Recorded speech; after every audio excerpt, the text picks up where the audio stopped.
السلام علیکم۔ تمام تر حمد و ثنا اللہ کے لیے ہے جس نے اپنے بندوں پر نماز فرض کی، اسے قائم کرنے اور اچھے طریقے سے ادا کرنے کا حکم دیا۔ اس کی قبولیت کو خشوع و خضوع پر موقوف فرمایا، اسے ایمان اور کفر کے درمیان امتیاز کی علامت اور بے حیائی اور برے کاموں سے روکنے کا ذریعہ بنایا۔ اللہ کی حمد و ثنا کے بعد رسول اللہ صلی اللہ علیہ وسلم پر درود و سلام ہو، جنہیں اللہ تعالیٰ نے مخاطب کرتے ہوئے فرمایا کہ وَأَنزَلْنَا إِلَيْكَ الذِّكْرَ لِتُبَيِّنَ لِلنَّاسِ مَا نُزِّلَ إِلَيْهِمْ۔ ترجمہ: اور اللہ نے آپ صلی اللہ علیہ وسلم کی طرف یہ ذکر یعنی قرآن اتارا ہے تاکہ جو کچھ لوگوں کے لیے نازل کیا گیا ہے آپ صلی اللہ علیہ وسلم اس کی توضیح و تشریح کر دیں۔ چنانچہ آپ صلی اللہ علیہ وسلم اللہ کے حکم کی تعمیل میں کمر بستہ ہو گئے، اور جو شریعت آپ صلی اللہ علیہ وسلم پر نازل ہوئی آپ صلی اللہ علیہ وسلم نے اسے پوری وضاحت کے ساتھ لوگوں کے سامنے پیش کر دیا۔ تاہم نماز کی اہمیت کے پیش نظر اسے نسبتاً زیادہ واضح شکل میں پیش کیا اور اپنے قول و عمل سے اس کا عام پرچار کیا، یہاں تک کہ ایک بار نبی کریم صلی اللہ علیہ وسلم نے منبر پر نماز کی امامت فرمائی، قیام اور رکوع منبر پر کیا، نیچے اتر کر سجدہ کیا، پھر منبر پر چڑھ گئے اور نماز سے فارغ ہو کر فرمایا کہ ترجمہ: میں نے یہ کام اس لیے کیا ہے کہ تم نماز ادا کرنے میں آپ صلی اللہ علیہ وسلم کی اقتداء کر سکو اور آپ صلی اللہ علیہ وسلم کی نماز کی کیفیت معلوم کر سکو۔ نیز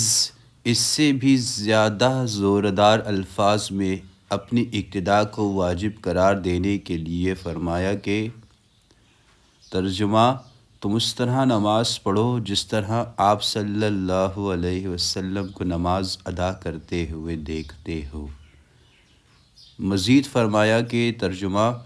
اللہ نے 5 نمازیں فرض کی ہیں، جو شخص ان کے لیے اچھی طرح وضو کرے، انہیں وقت پر ادا کرے اور ان میں مکمل صحیح رکوع کرے اور خشوع کا اہتمام کرے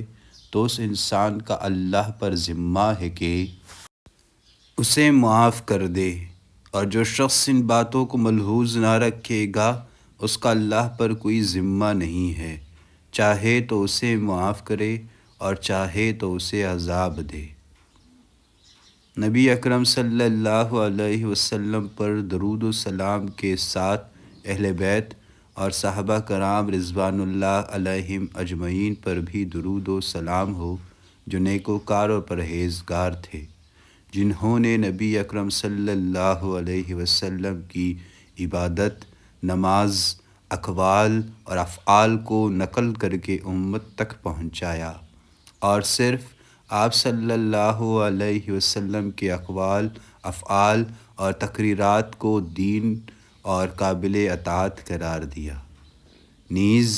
ان نیک انسانوں پر بھی درود و سلام ہو جو ان کے نقش قدم پر چلتے رہے اور چلتے رہیں گے۔ اسلام میں نماز کا اہم مرتبہ ہے، اور جو شخص اسے قائم کرتا ہے اور اس کی ادائیگی میں کوتاہی نہیں کرتا وہ اجر و ثواب اور فضیلت و اکرام کا مستحق ہوتا ہے۔ پھر اجر و ثواب میں کمی بیشی کا معیار یہ ہے کہ جس قدر کسی انسان کی نماز رسول اکرم صلی اللہ علیہ وسلم کی نماز کے زیادہ قریب ہوگی وہ اسی قدر زیادہ اجر و ثواب کا حقدار ہوگا، اور جس قدر اس کی نماز نبی کریم صلی اللہ علیہ وسلم کی نماز سے مختلف ہوگی اسی قدر کم اجر و ثواب حاصل کرے گا۔ رسول اللہ صلی اللہ علیہ وسلم نے فرمایا کہ ترجمہ ہے، بے شک بندہ نماز ادا کرتا ہے لیکن اس کے نامہ اعمال میں اس کا 10واں، 9واں، 8واں، 7واں، چھٹا، 5واں، چوتھا، تیسرا یا نصف حصہ لکھا جاتا ہے۔ شیخ ناصر الدین البانی رحمۃ اللہ علیہ فرماتے ہیں کہ ہمارے لیے رسول اکرم صلی اللہ علیہ وسلم کی مانند نماز ادا کرنا اس وقت ممکن ہے جب ہمیں تفصیل کے ساتھ آپ صلی اللہ علیہ وسلم کی نماز کی کیفیت معلوم ہو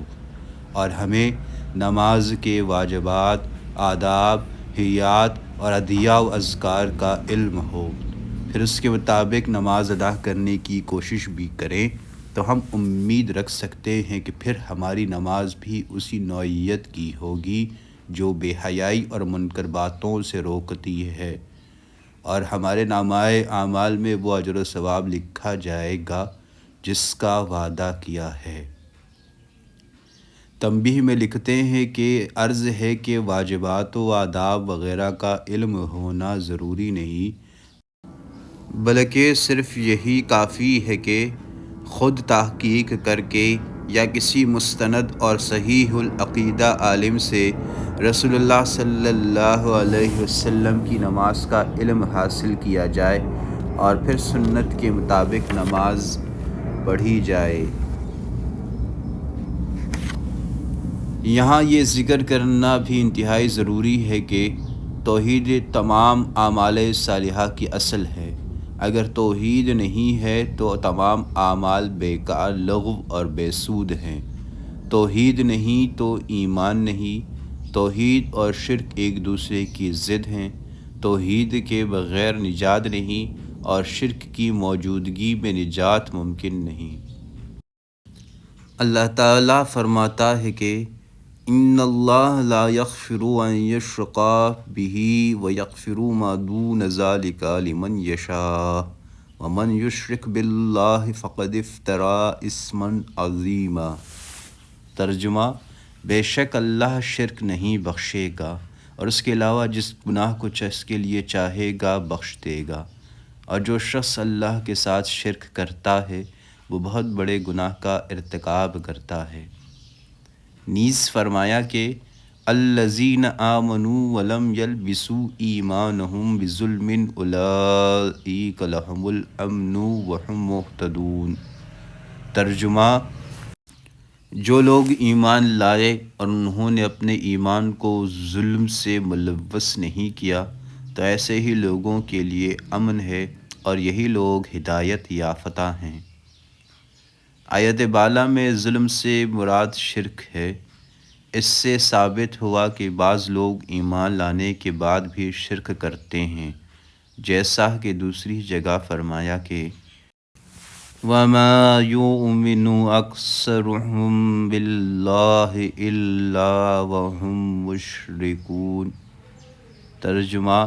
اور بہت سے لوگ اللہ پر ایمان لانے کے باوجود مشرک ہوتے ہیں۔ لہٰذا نماز کی قبولیت کے لیے شرط اول یہ ہے کہ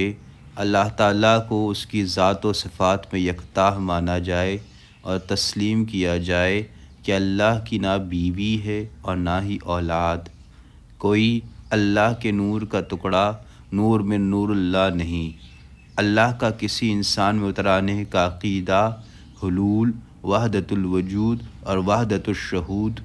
کھلا شرک ہے۔ یہ بھی مانا جائے کہ کائنات کے تمام امور صرف اللہ تعالیٰ کے قبضہ و اختیار میں ہیں، عزت و ذلت اسی کے پاس ہے، ہر نیک و بد کا وہی مشکل کشا اور حاجت روا ہے، نفع و نقصان کا مالک بھی وہی ہے اور اللہ کے مقابلے میں کسی کو ذرا سا بھی اختیار نہیں، ہر چیز پر اسی کی حکومت ہے اور کوئی اللہ کے مقابلے میں کسی کو پناہ نہیں دے سکتا۔ صرف اللہ تعالیٰ ہی ہمیشہ سے ہے اور ہمیشہ رہے گا، اس کے علاوہ ہر چیز کو فنا ہے۔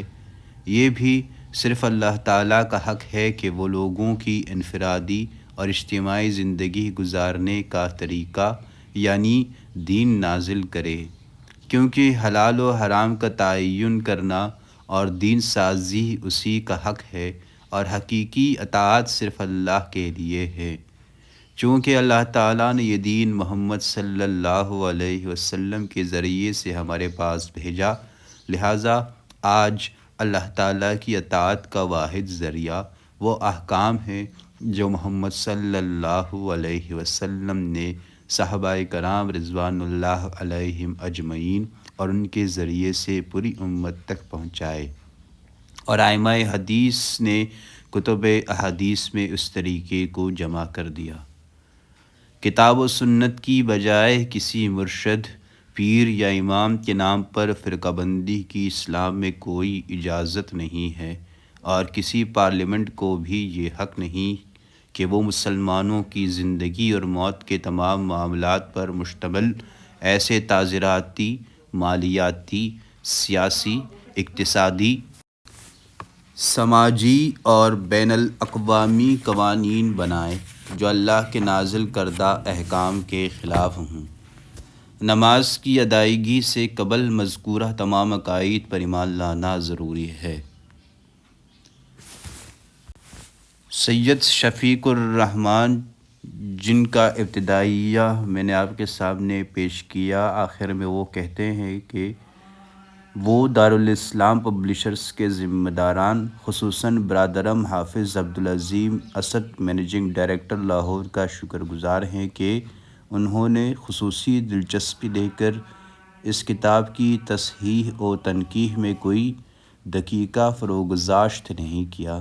اور نہایت محبت سے اس کتاب کی شایان شان اشاعت کا اہتمام کیا۔